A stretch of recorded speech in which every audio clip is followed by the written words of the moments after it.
Justice নাসিমের নিজ গলায় আওয়াজেই শোনা যাচ্ছে, উনি বলছেন যে সাকাকে যদি আমরা ফাঁসি দিয়ে দিতে পারি তাহলে আমার জন্য কিন্তু সুপ্রিম কোর্টের জায়গা খালি হয়ে আছে, ওখানে আমাকে জায়গা দিয়ে দিবে। আমাদের সাথে একটা খুব বড় অন্যায় হয়েছে, আমার বাবাকে হত্যা করা হয়েছে, এটা একটা জুডিশিয়াল মার্ডার ছিল এবং এটার সাথে বাংলাদেশের আওয়ামী লীগ রেজিমের সরকার সরাসরি জড়িত ছিল। সালাউদ্দিন কাদের চৌধুরীকে যদি শেখ হাসিনা চেত হয়তো একটা গুলি দিয়েই হত্যা করতে পারত, কিন্তু তার এইম, তার লক্ষণ কিন্তু ওটা ছিল না। তার লক্ষণ ছিল যে আব্বার যে লেগেসিটা আছে, আব্বার যে রাজনীতিটা আছে সেটাকে ধ্বংস করে দেওয়া।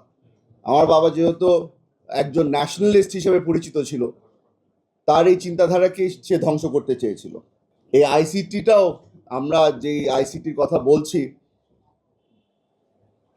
বহু বছর ধরে আমরা লড়াই করে এসেছি যে এই আইসিটিটা কি আসলে আদৌ কোনো ধরনের কোর্ট নাকি না, এটা প্রমাণ করার জন্য আমরা সক্ষমও হয়েছিলাম।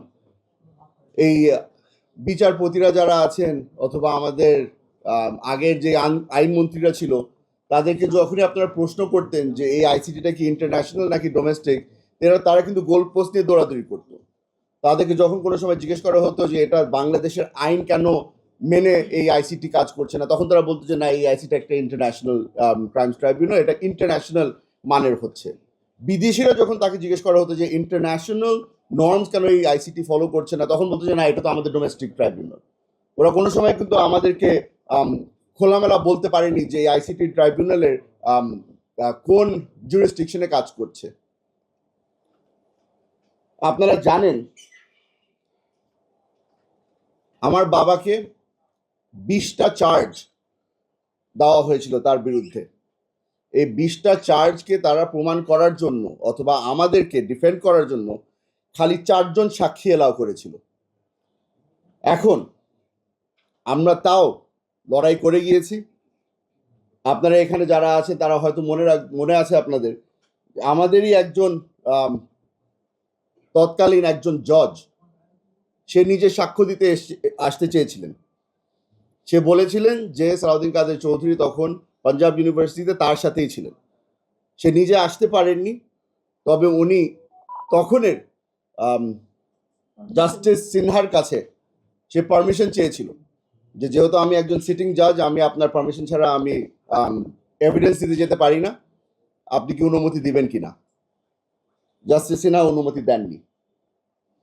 আপনারা হয়তো জানেন, আপনাদের হয়তো মনে আছে, আব্বার কেস চলাকালীন ওই স্কাইপ কেলেঙ্কারিও কিন্তু বের হয়ে এসেছিল, যেখানে জাস্টিস নাসিমের নিজ গলায় আওয়াজেই শোনা যাচ্ছে, উনি বলছেন যে সাকাকে যদি আমরা ফাঁসি দিয়ে দিতে পারি তাহলে আমার জন্য কিন্তু সুপ্রিম কোর্টের জায়গা খালি হয়ে আছে, ওখানে আমাকে জায়গা দিয়ে দিবে। আপনাদেরকে আরো একটা জিনিস মনে করিয়ে দিতে চাই, যেই দিন আব্বার রায় ঘোষণা দেওয়া হয় সেই দিন আমার বাবার হাতে রায় ছিল। সেই রায়টাও মিনিস্ট্রি থেকে বের হয়ে এসেছিল। তখন আমরা প্রমাণ করতে পারি আপনাদের কাছে, বাংলাদেশের মানুষের কাছে, যে রায়গুলি কিন্তু ট্রাইব্যুনালে লেখা হচ্ছিল না, রায়গুলি লেখা হচ্ছিল ল মিনিস্ট্রিতে। আমরা হয়তো অনেকগুলি এরকম আরো অনেক কিছু আপনাদেরকে বলতে পারবো যেই কারণে এই ট্রাইব্যুনালটা বিতর্কিত ছিল অথবা এই জাস্টিস সিস্টেমটাই ধ্বংস হয়ে গিয়েছিল। তবে আপনাদেরকে আজকে যেই কারণে আমরা ডেকেছি, আপনাদের কাছে হয়তো তখন, জানি না আপনাদের কাছে ওই তথ্য কি বর্তমানে আছে নাকি না, কিন্তু আমরা কিন্তু একটা অ্যাপ্লিকেশন করেছিলাম ট্রাইব্যুনালের কাছে। আমরা একটা অ্যাপ্লিকেশন করেছিলাম যে কিছু 4 জন ব্যক্তি বাংলাদেশে আসতে চাচ্ছিলেন, তারা আমার বাবার ডিফেন্স উইটনেস হিসাবে বাংলাদেশে আসতে চেয়েছিলেন, তবে ট্রাইব্যুনাল সেটাও নাকচ করে দেয়। আপনাদেরকে আমি নামগুলি আজকে বলে দিতে চাই যারা ডিফেন্স উইটনেস হিসাবে আসতে চেয়েছিলেন। একজনের নাম মুনিব আরজুমান খান, দ্বিতীয় আম্বার হারুন সাইগল, তৃতীয় ইসাক খান খাকওয়ানি, চতুর্থ রিয়াজ আহমেদ নুন। এই 4 জন ব্যক্তি পরবর্তীতে ইউটিউবের মাধ্যমে তারা কিন্তু নিজেরাও একটা ইউটিউব ভিডিও করে তাদের যে এভিডেন্স যেটা দিতে চেয়েছিলেন ওটা তারা অনলাইনে পাবলিশ করে দেন। এই ব্যক্তিগুলো প্রমাণ করতে চেয়েছিল, প্রমাণ করতে পারতেন যে আব্বা 1971 সালে পাঞ্জাব ইউনিভার্সিটিতে ভর্তি ছিলেন। আপনাদেরকে এই নামগুলি একটা কারণে বলছি। নতুন বাংলাদেশে এখন কিছু কিছু মানুষ সাহস দেখানো শুরু করেছে, কিছু কিছু মানুষ আমাদের সাথে যোগাযোগ করছে, তারা নিজেরাও প্রমাণ নিয়ে আসছে আমাদের কাছে।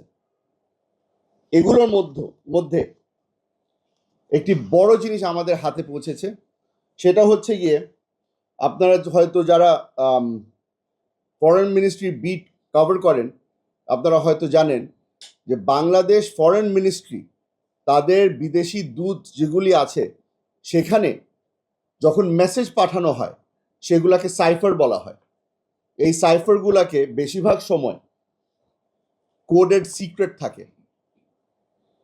এইটারই একটা সাইফার মেসেজ আমাদের হাতে এসে পৌঁছেছে। এই সাইফার মেসেজের মধ্যে বলা আছে, এই 4 জনের নাম উল্লেখ করে বলা আছে যে কোনোভাবেই তাদেরকে যেন ভিসা না দেওয়া হয়। এই সাইফার মেসেজের মাধ্যমে প্রমাণ হচ্ছে যে আমাদের সাথে একটা খুব বড় অন্যায় হয়েছে। আমার বাবাকে তারা কোনোভাবেই ফেয়ার জাস্টিসের কাছে ধীরেও আনতে পারলো না।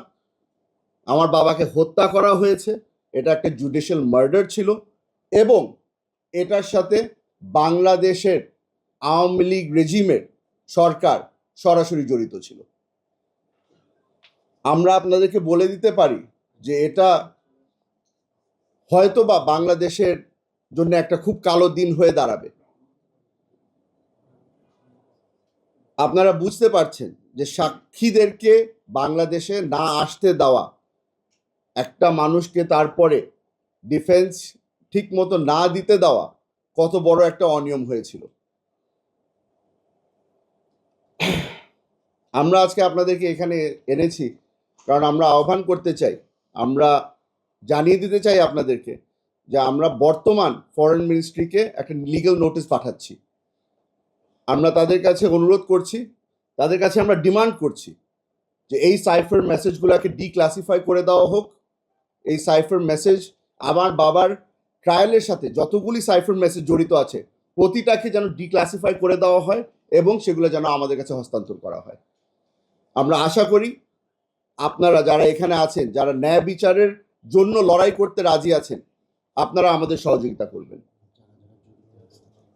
আমরা শেষে আরেকটা জিনিস এই সরকারের থেকে চাচ্ছি, আমরা চাই যে এই সাইফার মেসেজ অথবা এই অনিয়ম এটার সাথে যারা যারা জড়িত ছিল, আওয়ামী লীগের ফরেন মিনিস্ট্রির মধ্যে যারা যারা জড়িত ছিল, তাদের সকলের নাম যেন বর্তমান সরকার প্রকাশ করে।